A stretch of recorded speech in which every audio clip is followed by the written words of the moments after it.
Hey everybody, welcome to Modular Community Livestream. If this is your first time joining in, welcome. We do this about once a month when we have new product releases or exciting new topics to talk about. And if you're a regular viewer, welcome. You know the drill. This is an opportunity for you to ask questions about Mojo and Max Engine and all that, and we'll share some of the updates with recent release. So this specific live stream is focused on Max 24.3, which is the recent release of Max. And if you're new to our nomenclature and product portfolio, Max includes Mojo, Max Engine, and Max Serving. So we'll talk about all of these and some of the recent announcements. So let's do a quick round of introductions and get started. So we'll do a round of introduction on our end, and if you want to just share where you're joining from, and let's see, maybe one favorite thing about Mojo. So go ahead and do that in the chat live stream. I'll go first. I'm Shashank. I'm a developer advocate at Modular, and we'll go round robin here based on who I see on the screen. So Jack. Hey, I'm Jack. I'm a developer advocate as well at Modular. Awesome. Ehsan. Hi, I'm Hassan. I'm also a AR developer advocate at Modular. Nice. Steph. Hey, I'm Steph. I work on the Graph API at Modular. Joe. Hey, I'm Joe. I'm the tech lead for the Mojo standard library that our awesome community is contributing to lately. Awesome. And Connor. Yeah, I'm Connor. I also work on the Mojo standard library. Awesome. So that's all of us. And this is really a Q&A live stream, which means we are largely here to answer your questions. We do have some exciting demos. The MAX Engine support for custom operators, new Mojo features in the standard library, in the core language, and some cool demo too. So stay tuned for that, an exciting demo as well. So we'll go and show all of these things through the live stream, but we're really here to answer your questions. So throughout the live stream, if you see something, you have a question about Mojo or Max, please put it in the stream, and we are going to spend the next 1 hour largely answering your questions. If we want to prioritize questions over demos, we'll absolutely do that, because this is your opportunity to talk to us directly during the live stream. Okay, so roughly, let me go ahead and share my screen just to give you a sense of what the agenda will be for today's live stream. So we'll do a quick recap of the launch, Max 24.3, and this is live stream number 9. We've been doing this once a month since we made Mojo available for download last year. So pretty exciting, and we're happy to spend this time with you and answer your questions. I know there's Discord, but this is sort of a live interaction mode for you. And then we'll head on to, I'll do a quick recap, then we'll talk about Max Engine, mostly Engine Extensibility API. We have a cool demo. Ehsan will go through the demo, and Jack will talk about a new example. Support running Mojo V8 on Engine. With performance improvements, we'll walk through some Mojo features, and we'll also sort of talk about open source standard library contributions that many of you have made. Thank you. I think we can't thank you enough. There are so many good features and enhancements that came from you, and they're part of Mojo now. So thank you for Mojo making Mojo better. And we'll talk about that and some tips and tricks on sort of how to go about contributions and all that. And throughout, we'll answer questions. And there's if we have time at the end, like, we'll dedicate just to Q&A, or I highly recommend to keep asking questions as we do the live stream. So welcome. I see folks joining in. Please put in your questions ahead of time if you had questions before you started, before you joined in, and also if you want to share something about Mojo or Max, or your personal feelings, please feel free to share, and we will answer any questions you have. Okay, with that, let's get started. So we did a blog post. We did a couple of blog posts last week. One was just a Max overview. We spoke about new features in Max, largely the engine extensibility, There's a demo, so I won't go deep into this. Ehsan will talk about it. He has cool diagrams and all that. Talk about what this is and why it matters in especially for deep learning. And then we also did another blog post that spoke about, let's see here, the what's new in Mojo. So this, I will talk through all the examples that we shared here in the later half of this live stream. So that's a quick introduction, and I think now's a good chance to jump into the engine stuff. So we'll get started with the engine stuff. So I'll hand it over to Ehsan. Let's Awesome. pull up your screen. So Okay, great. what are we Yes. looking at, and what is this feature, and why it matters, and all that? Awesome. Yes. Okay, so as part of 24.3, we basically released a bunch of stuff, including MAX Extensibility API. And basically, that means Graph API, MAX Graph API, and how to create graphs, things like that I'm going to show you. But just as a high-level definition, to set definition, let's say a graph basically is a mathematical object in an abstract sense. It has a set of nodes and edges, and nodes are connected via edges together. So graphs are everywhere, and they're particularly useful for modeling computations. For example, in this graph, this is a computation graph of a simple addition. So we have two inputs, and the node itself is an addition operator, and the output is also a single output. So in Mojo Graph API, in MAX API, which is going to be here it's using the Mojo itself, we can define such graph in this way basically. So with importing, I mean, these are the usual imports with MAX Graph, import graph. Basically, we can define the graph with two inputs, but we first need to specify the input types. Here, just as an example, we are going to use, two floats for showing you how things are working, and then we will go into the more complicated graph setups, basically. So the first one, the first input, which we can get from indexing by 0, is a symbol in that graph. Also, the second one is also a symbol, and here addition is supported, and that means that we are creating a new symbol out of these two inputs, which is going to be the output. And then we can also assign the output to the graph via the graph.output itself. And then we can verify the graph. I'm going to actually, first run the code itself to show you what this is. And you can also talk a little bit about the graph text representation. But here, just to make sure that we are all on the same page, so I'm using 24.3 version of MAX. And here, if I run the graph, so the first thing is, basically, it shows me a textual representation of graph. And so keywords, as you might see, like mo.graph, RMOs, these are internal representations that we use at Modular. So here the inputs are tensors, and the output is also a tensor. Dimensions are right, types are right, everything checks out. Another important feature is verify. So here, graphs are directed acyclic graphs, and verify method basically checks for all these things, including it doesn't have any cycle, things like that. And once we define such graph, now the next step is how to load and compile it. And then we are going to input and then get some output out of it. So to load and compile the graph, we use the MAX Engine inference session. We create a session object, and we load the graph in it.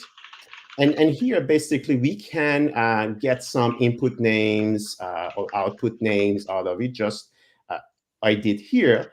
And the input names are input 0, input 1. And finally, once the graph is compiled, now we are ready to execute the graph with some inputs. So here, for example, we are going to do some tensor addition of 1 and 1. And as you can see, the result is going to be like 1, 1 checks out. And we can also get the results from the get method. So everything is good. Please let us know if there's any question in that case. Now I'm actually going faster into the second example, which is going to be the matmul. So here, this matmul or matrix multiplication is a very important computation, of course. Here, as an example, we will have only one input, and we are going to create a constant symbol.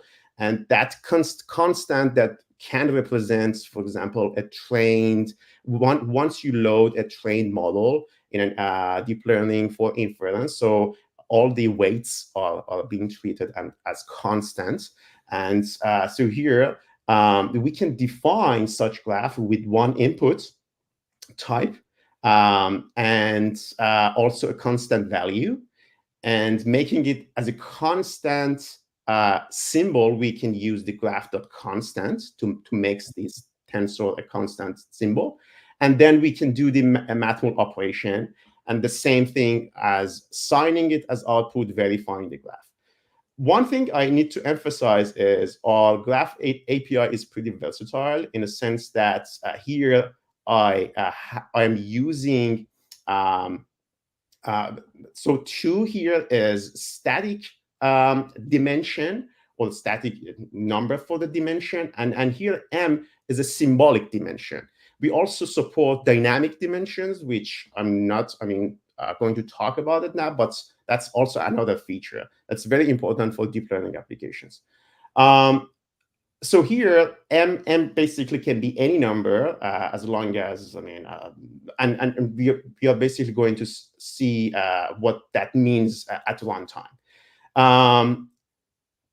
So the load and compile is the same. We create an inference session, we load it, we compile it, and then here I'm going to create 2 now inputs. One is a random 2x2 matrix. The other one is a random 3x2 matrix. Just as an example to see how the symbolic dimensions will behave. So if I go and run, oops, my terminal is misbehaving.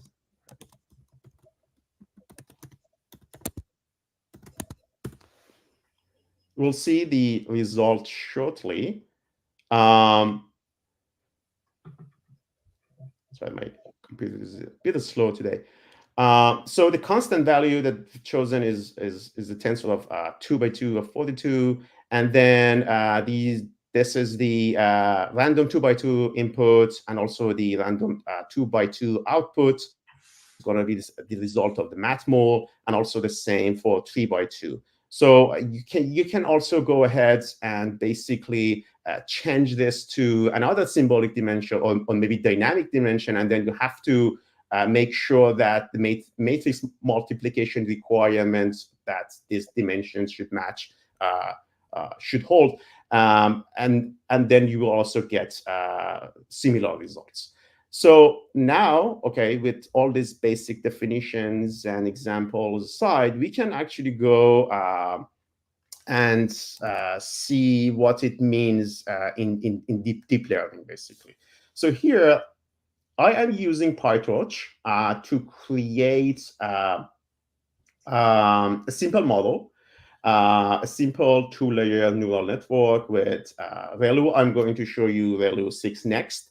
And then we are going to use this model to basically, we are going to train this model on MNIST, which is a very famous data set, very old one, which has thousands of handwritten digits between 0 and 9, so 10 classes in total, and and images are 28 by 28 in size, and images are also black and white. So we are going to use this model and train it on MNIST. So also, I forgot to mention that all these code materials are going to be published as part of the blog post next week. And you can also get all these code materials from our GitHub repo. Please, somebody, if you can link to our DevRel extras, you should be able to see all these codes there.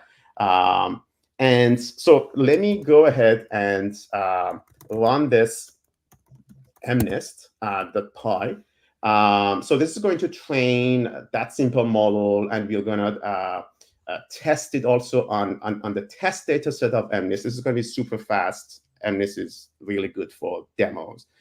And also, after testing, we are going to save the weights, the trained weights, into NumPy binary formats that we are going to use next in Mojo. Okay, I'm going to wait a bit until this finishes. And okay, it's going a bit.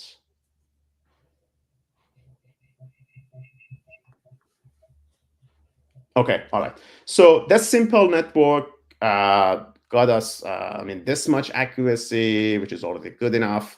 And the output is, and we have basically saved the model weights here. So in the Mojo, now we can go ahead and use the Graph API and basically replicate this model using Graph API. So here I'm going to only show you the interesting part, which should be familiar to you. So here again, our graph has only one input, which is the image, and we are basically here flattening the image after doing pre-processing. Here, the first layer is a simple linear layer. Just as a caveat, PyTorch itself, it represents the linear layer as input time is the weight transpose. So we have to basically transpose it that way. And also so if we go ahead and do a side-by-side comparison here, we can see that. So in PyTorch, we have a linear layer, ReLU, and linear layer. Here is the PyTorch, the Graph API equivalent, which is the linear layer, FC layer, ReLU, and also another FC layer. And also as a side note, here we are adding softmax to be able to get the probabilities out for the 10 classes. So if and then if the graph is right, verify checks out, then we should be able to proceed with doing inference on the test data set that we are actually going to see the result.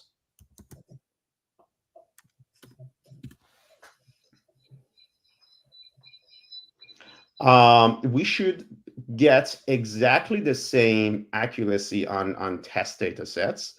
We are using all these here also, more information about the weights just to see everything checks out. Oops, okay, live demos. Not sure why I don't have. All right, I know the reason. Give me a second. What's the reason, Hassan, in case people are familiar with it? Oh, yes. So there is this dependency that's missing. And also I forgot to source the correct Python environment. Okay, now this shouldn't be an issue on this. blog, and then 24, 5. Okay. So Mojo and Nest. That's and Nest. Yes, Mojo.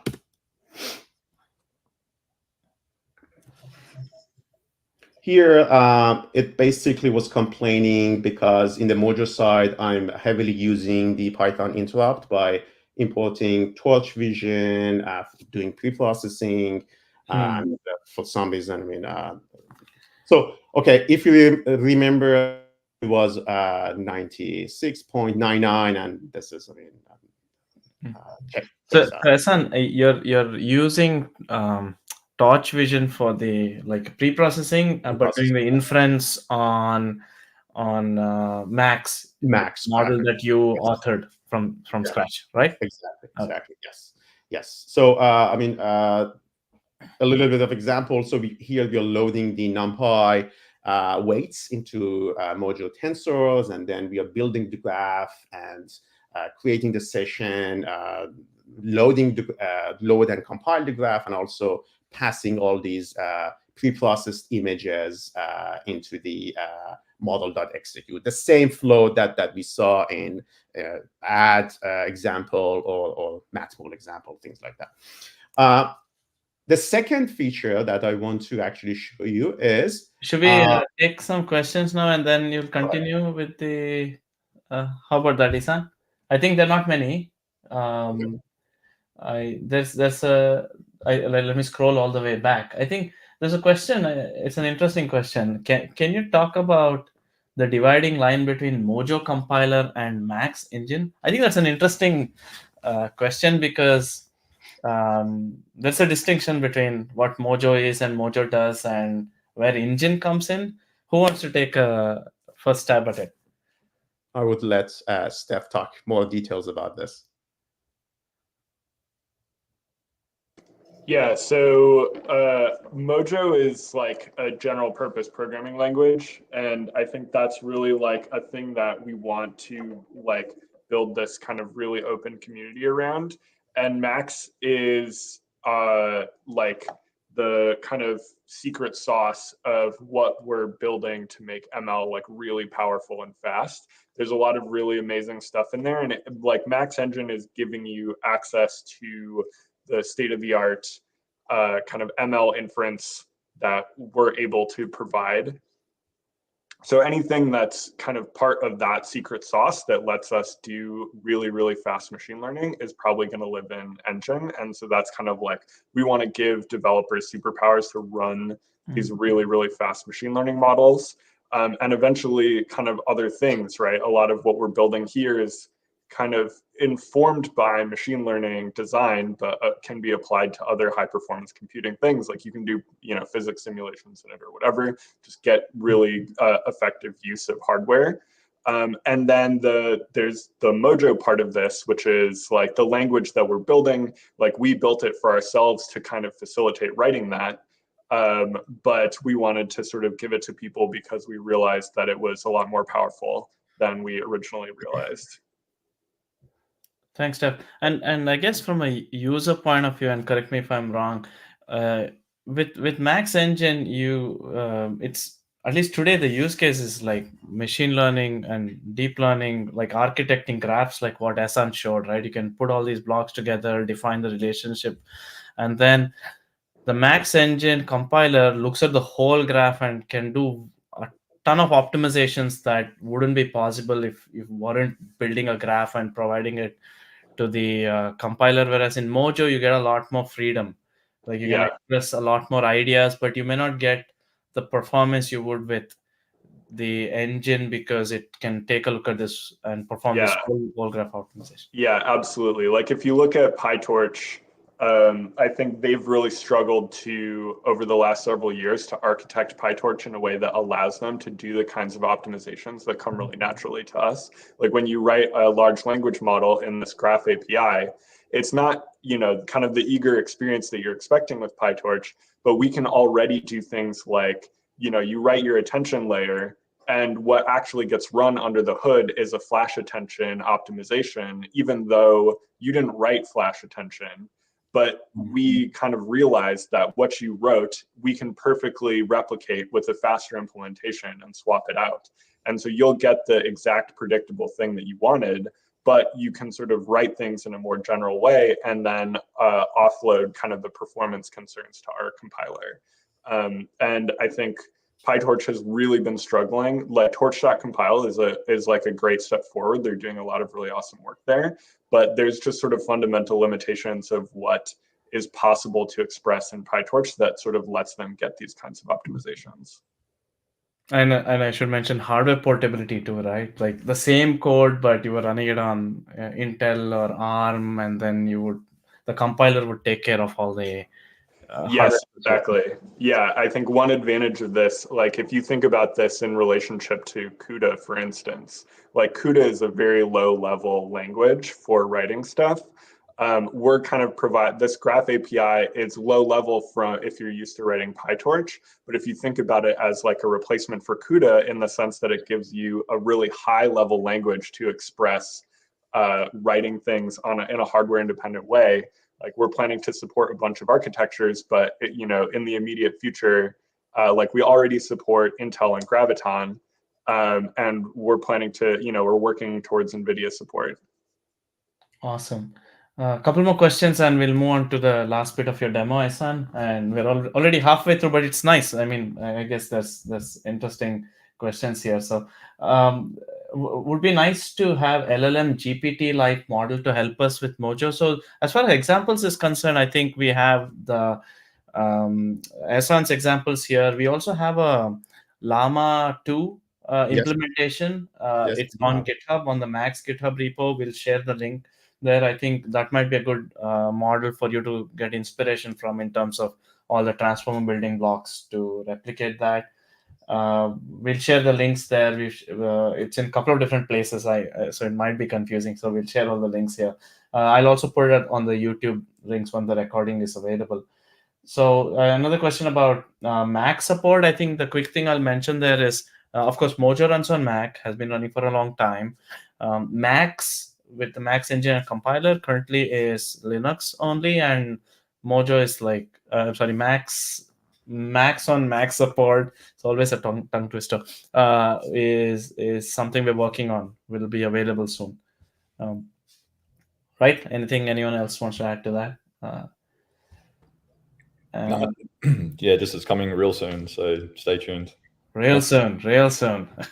So Mac users, I'm excited. I'm waiting for it.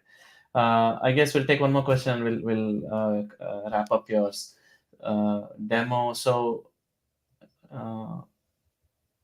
I think we sort of answered this. You obviously are adding things to Mojo to facilitate Max. Where do you divide between the two? Like, for instance, where do you provide the tensor math primitives? That's a little bit of a loaded question. Steph, do you want to tackle that? Yeah, so this is kind of a longer term plan that we have. I think the tensor type that we have in the standard library was kind of an early tool that we wanted to give people, and it hasn't really served the purpose that we wanted it to. So we're kind of rethinking that.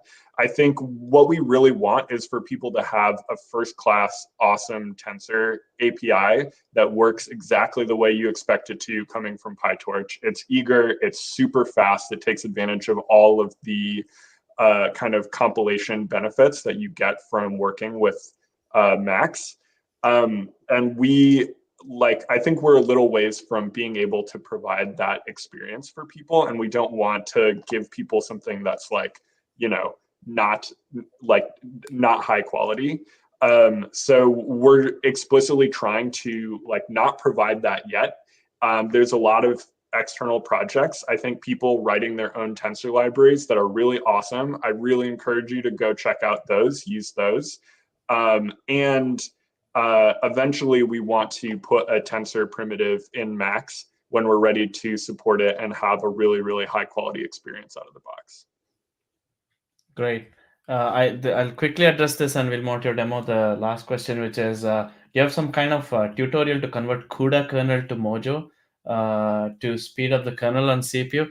I think the only thing I'll say is like stay tuned for like GPU support and all that, because the programming model for that will become more solid and clearer to you. And one of the added benefits of adding GPU support in Mojo and Max would be that you don't actually have to rewrite code. I know you're asking the reverse, but I think once that's available for you to see things, we can answer this question more clearly. So with that, I'll transition back to Ehsan, your demo. Awesome.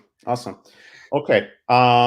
So the final part of the presentation, I'm going to show you how to use custom ops API for MAX Graph. So here,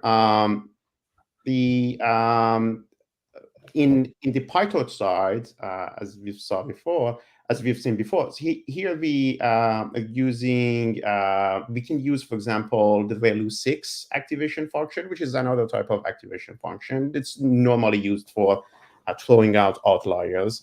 So ReLU rectified linear units is basically, it zeroes out all the negative ones. Here, ReLU6 also makes everything bigger than 6 becomes 6.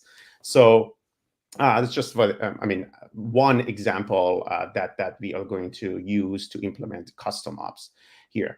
So once I actually can go ahead and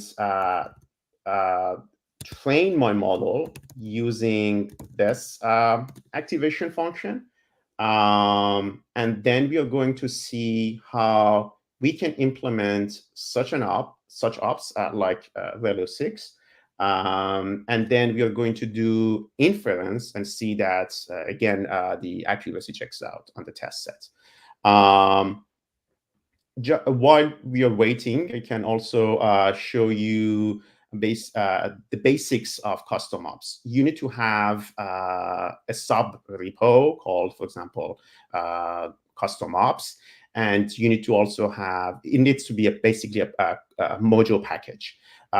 With the proper init.mojo imports, we are going to now have our custom ops defined as shown here. The first part is importing the max.extensibility tensors. So this is different from the standard large tensors that we have now. This is primarily used inside. Right, go ahead. Sorry to interrupt. We are at the halfway mark. Do you want to just focus on like the key? Absolutely. Yes. Yeah. I'll go much faster. Yes. Sorry about that.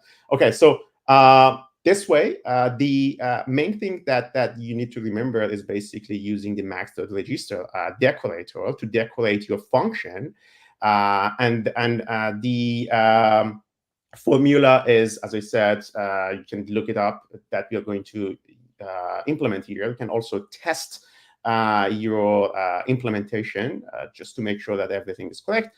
And so, okay, as you can see, the our model was trained using ReLU6 on MNIST, and the accuracy is 96%. So the first thing, to be able to use the custom ops, I need to package my custom op. And here, custom ops.mojo package is produced. And now the only change that I need to do in my Mojo graph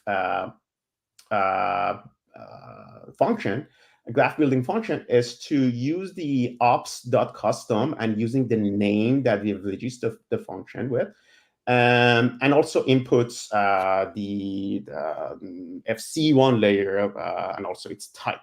That's the only change that you need to do to support the custom op inside the graph. The last change is to let the runtime know where to look for the custom ops packaging module. So once that is done, now we can go ahead and run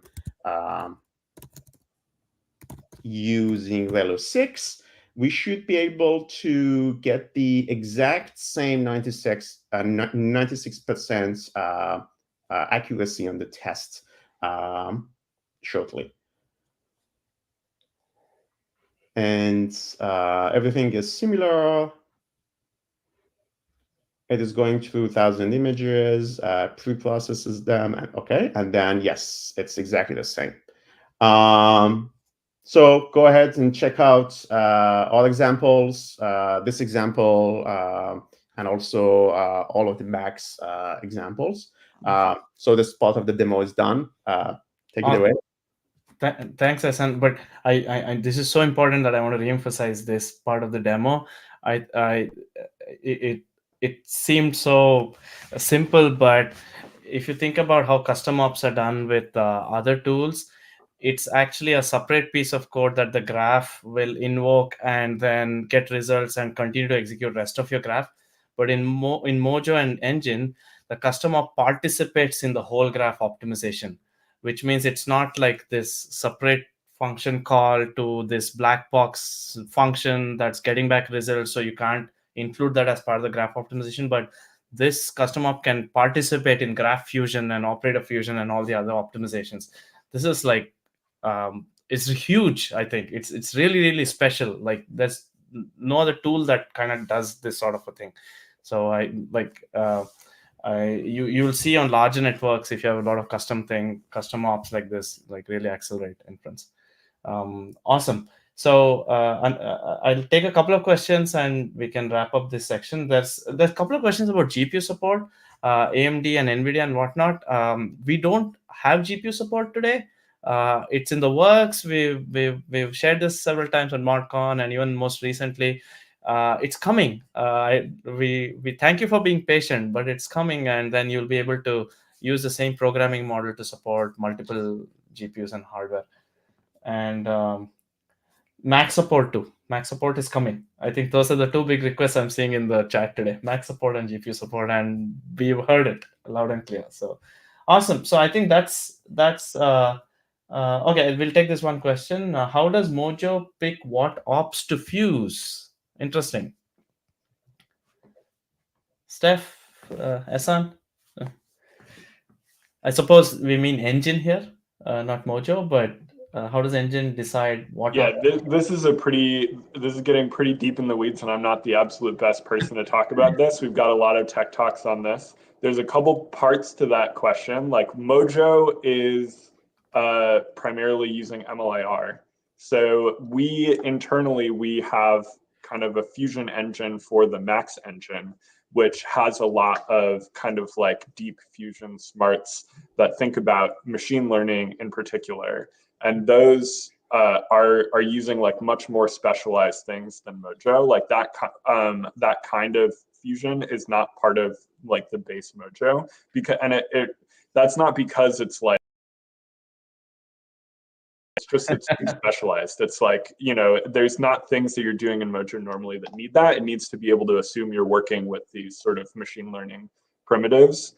And so that all is very specialized, and I can't really go into talking about how that works necessarily, but it allows you, like the functions that you're fusing, even when you're writing these custom ops, that like this special custom op, it will look at, like, all of our kernels are implemented in Mojo, and it'll, like, when you write your Mojo function and it is next to another kernel that we wrote, our kind of fusion engine will look at the two and it'll actually compile them together and then eliminate a bunch of common code in this kind of fused mega op that is really, really efficient. And this is kind of what I was talking about earlier with optimizations that are really, really hard for Torch to do, because they are in C++, they don't have the kind of visibility into what's going on. They don't have the kind of extensibility. And so they're just never, like, all the fusions that are written in Torch, for instance, are pretty manual. They say, oh, if you see exactly these two ops next to each other, like, do this other thing instead. And we can actually do this auto fusion process, which is just insanely cool. But that doesn't apply to Mojo generally. We do that piece of it though, which is the part that, like, looks at your Mojo code and then simplifies it. That is part of the Mojo compiler. And so that's the normal suite of optimization passes that Mojo provides, which is, when you write code, you don't have to write particularly efficient code to get extremely good performance. We have a bunch of optimization passes that run, and these are operating kind of on MLIR in the sense that Mojo is a front end for MLIR. You can kind of look into the history of LLVM, what's been going on in the MLIR research community to understand the types of optimization passes that we're doing. And hopefully we'll be able to release more of this over time. Thanks, Jeff. It's not, actually, if I could jump in there, not my area of expertise, but I do want to double click on one thing that Steph said, which is one of the great things about how our stack is organized is that he mentioned this case, or this fact that there are ops and kernels that we've written, and there are kernels that users write that can plug into the engine. The great thing is that it's not like we special case per se what we're doing for our kernels. You know, what user kernels can do as well are going to benefit from exactly the same optimization. So there's no, it's not like, you know, there's first class kernels and there's second class kernels that users can write. They're all treated equally, which is really, really great. Yeah, that's super important. I don't know if anyone's familiar with like libraries like TensorRT, NVIDIA's inference engine.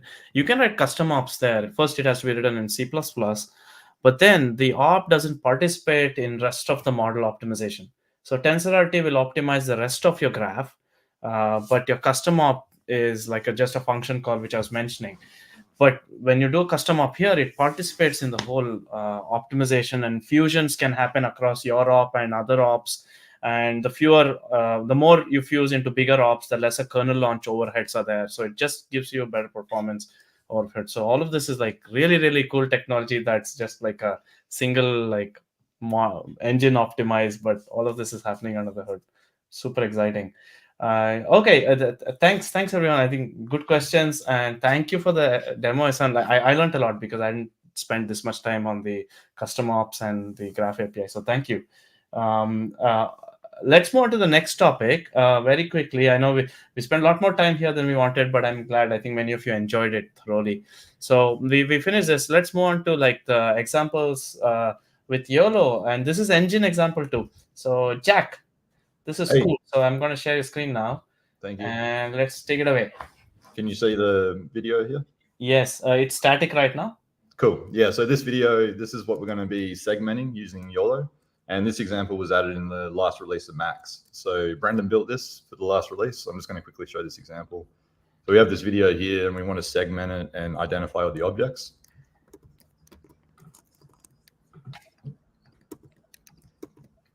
So this is when you first start running MAX, you open up the console, this is what you see. So we're going to run example 7.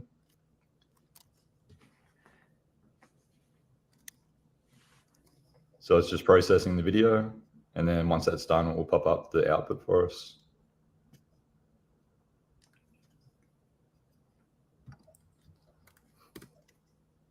So behind the scenes, we are taking the upstream like YOLO V8 model, and then engine is optimizing the graph, and then boom.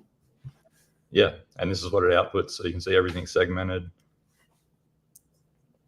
And it processes about sort of about 30 frames a second.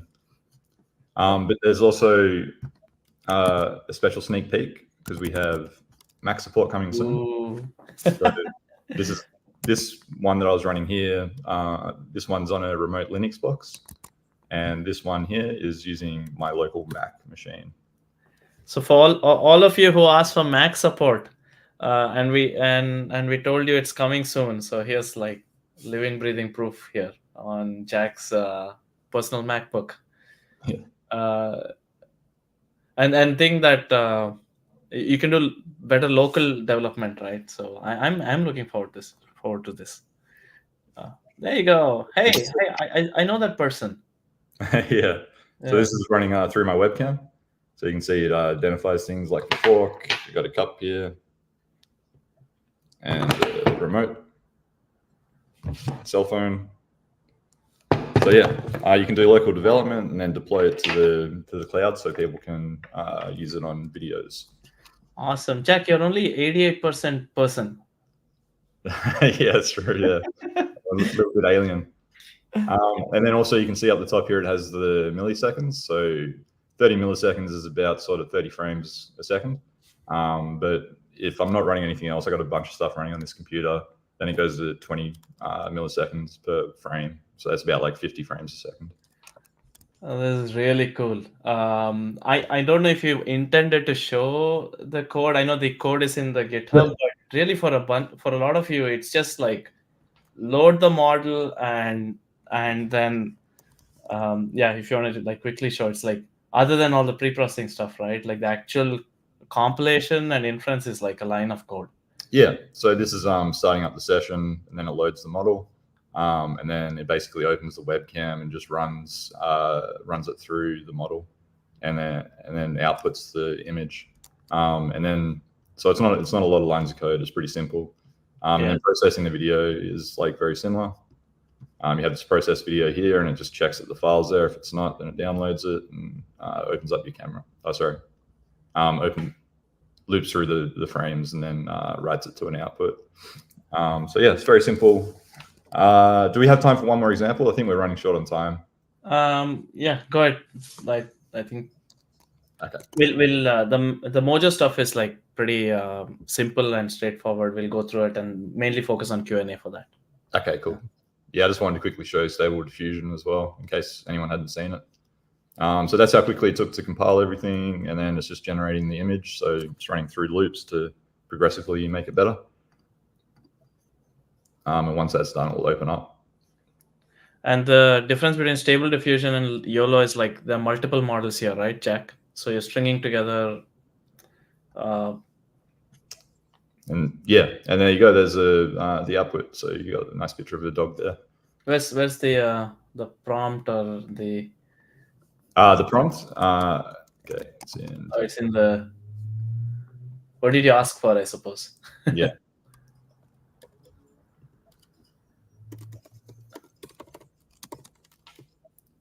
Oh, generate an image based on something. Dog? Yeah, the prompt is in just another little bit. No worries, no worries. Just curious. Anyway, like Stable Diffusion, like you give a text input and you get all the, like something that. Yeah.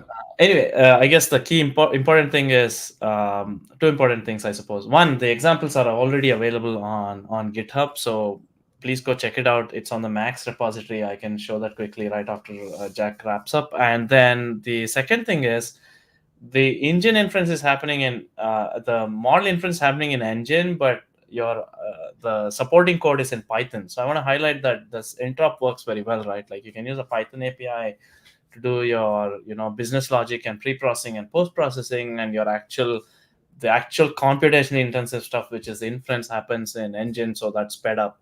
So you get this blend of like both worlds, best of both worlds, if you will. Yeah, and this is the prompt here: cute puppy chewing on a stick. Ah, there you go. Awesome. So I'll quickly show the example just so people know where it is. So there's a YOLO example here. If you go to Max repo, Modular ML, Max, examples, inference, YOLO, Python, Onyx, like it's runnable. Like you can run this today. And you said Stable Diffusion too. That must be here as well. Here, Stable Diffusion. So they're all in the Max repository. So highly recommend. Jack, did you have anything else? No, just we have a lot more examples coming. Like we're working on this at the moment, so we'll have a lot of cool stuff. And yeah, somebody asked for Llama. I think in the Graph API section, there's a Llama example as well. So that's that's our only Graph API example at the moment, but we're building a lot of those right now too. Yeah, this and the ones. So there are two repos. The other is called Devrel Extras. That's mostly like Jack, myself, and Ehsan stuff that we write. Is also another repo that you want to bookmark or favorite or star if you want to. And then there's the official Max examples as well. Okay, do we see any questions here? Looking forward to test it on Mac M1. I'm looking forward to testing it on Mac as well. Thank you for your excitement, I guess. On Macs, it says Linux Ubuntu 2004, 2204, or newer, or Graviton, but I'm not sure if it works on Ubuntu running ARM64 on it does. M1 Parallels VM. Jack? All of that works. I've seen people in the Slack chat saying it runs on Parallels, and I've tried it running through Rosetta. That works. So yes, it also works on Docker containers on Mac in a VM, but it's slow. And secondly, it's virtualization. And secondly, the memory requirements can be a problem. Like if your Mac doesn't have like sufficient memory, then you can't compile. The compiler won't be able to compile the model. So it works, but it's not the best experience, I suppose, compared to a native, which is coming soon. So thank you for your patience. All right. So Intel and Silicon Math both. I don't know about that. Intel. I think we don't support anymore. We used to. No, we never supported Intel on Mac. We haven't had the For day. Mojo we did. Yeah, for Macs we never. Yes, you're right. Okay. I think we are 50 minutes in, so let's quickly transition through the rest of the examples. I won't spend too much time on this because I think we focused on Max a lot and a lot of you had good questions, so I'm happy about that. So what's new in Mojo 24.3? So we did a blog post. I highly encourage you to check that out. I hope I didn't close it. So we did a blog post. We just spoke about the key. So the key highlight for me is not the features. The key highlight for me with this release was actually community contributions. We had tons of community contributions for Mojo standard library, and all of the folks many of these folks we called out on the blog post too. I think some of you are probably watching us right now. Thank you for the work that you put in to make Mojo better for all of us. And a large part of the contributions to standard library was enhancements to the collections, making it more Pythonic. And we mentioned like list, dict, set, tuple was added as well. And I have an example in the blog post. Feel free to check it out. There's also some core language features. Again, this is not exhaustive. The changelog has exhaustive list of changes. The only thing I will show is maybe a couple of the Pythonic nature of the example. So I wrote an example for gradient descent that's on the blog post. It's also on the DevRel extras GitHub. So we now have tuple. You can define a tuple in Mojo with the types that you want to store. It supports the the Mojo way of doing it, but also the Python way using these parentheses. So you can do both. Lists we added list a while ago, but now list didn't have all the functions that were supported in Python lists. We only had pop back, but now you have all the Python like functions supported on Mojo lists, and that is new. There's also a dictionary now. You can define dictionary using Dict, and you can we've had dictionary for a while. We added an update function, so you can update dictionaries using parameters.update in this case. So this is an example showing, it's an example of gradient descent finding the minima of some error surface here. So this is called a Rosenbrock function, and it's just an illustrative example, but I use this to show the list API, the dictionaries, and tuple. So feel free to check this out. I won't spend time on this. Set is also available. Sets are useful for a bunch of applications. Here's an example. You can do mathematical operations like difference between sets and intersection and stuff like that. This is also available. A couple more features. I don't know if anyone want to touch upon. So there's also like a reverse iterator. This is new. So you can do reversed of like a list, and it will iterate in a reversed way. This is a simple example. So that's it. I won't spend too much time on this. The changelog obviously has like a full list of all features. I'll pause here and hand over to Connor if you want to talk about not only community contributions, but anything that you liked and you want to share about what's new in Mojo.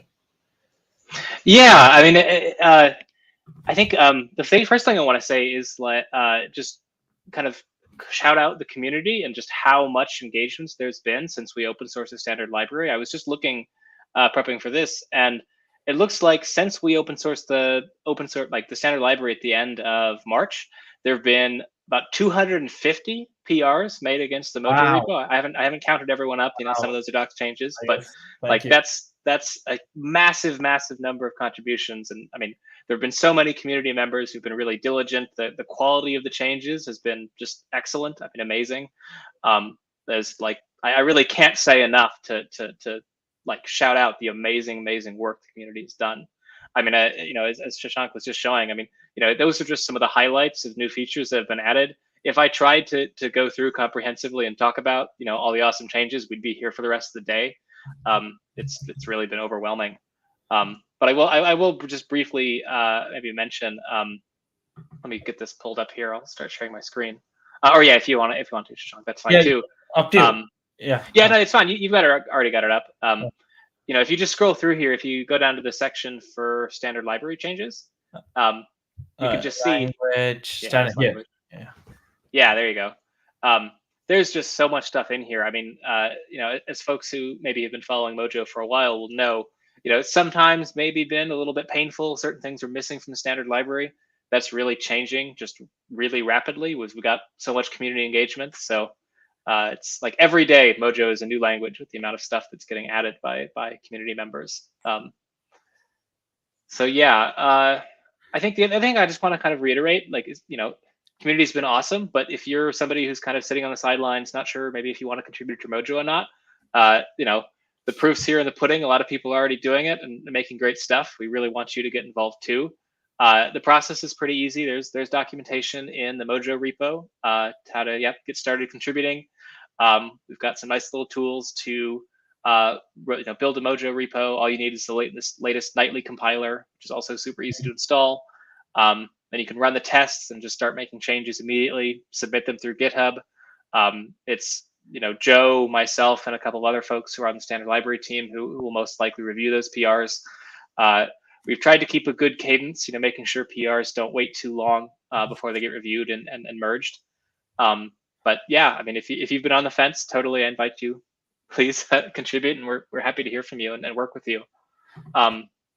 And also, on that note, Ehsan did a nice blog post walking through how to contribute to the Mojo Standard Library step-by-step guide. If this is your first time, even you fix a typo or something or whatever it is, I think just get started with something, right? If you just wet your feet and just get started. So there's a contributing guide, and I think last live stream, Joe did a walkthrough in the live stream, and we actually cut it out and put it on YouTube as a standalone video. You could also watch that. He added a test case and then contributed it back. So there's plenty of resources for you to get started. Yeah, for sure. The other thing I wanted to call out about contributing, and something we've been really happy to see, and we really want to encourage more from the community, is folks in the community reviewing each other's PRs.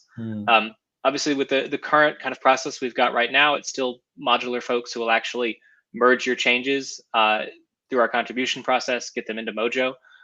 But it's awesome to see, community contributors, looking at each other's PRs, giving feedback, suggesting improvements, encouraging each other. That's great, and we want to see more of that. It's just like fantastic kind of community and kind of the feeling that's coming together. I think the other thing that I want to mention, there is something that Joe has been pushing on really hard, along with some other folks at Modular, is getting our nightly cadence up and kind of consistent. There's been a lot of work behind the scenes. Maybe the more involved contributors will have seen some of the hints of that. But we're kind of now at a point where we're really like very close to actually nightly releases of our nightly build.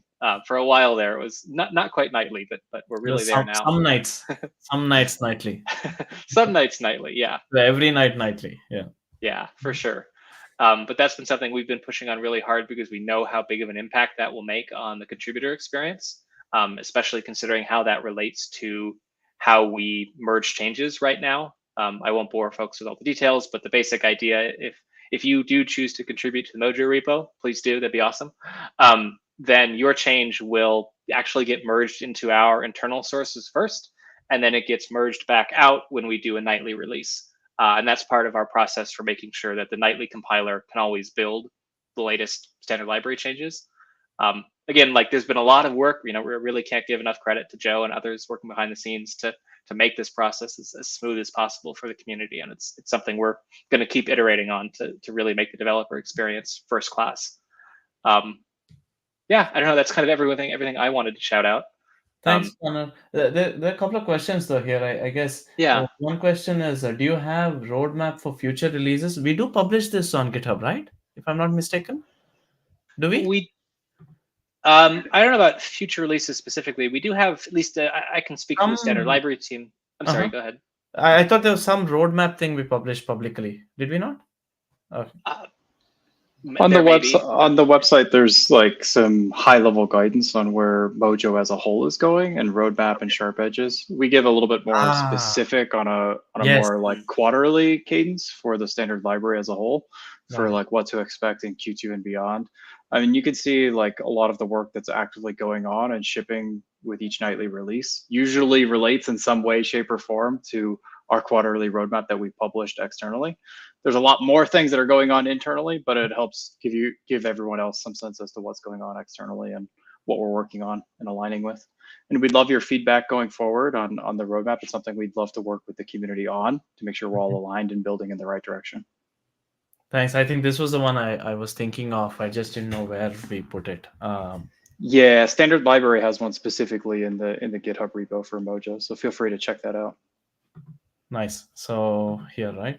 There's it should be in stdlib docs. Yep. Yeah, and then there's a roadmap.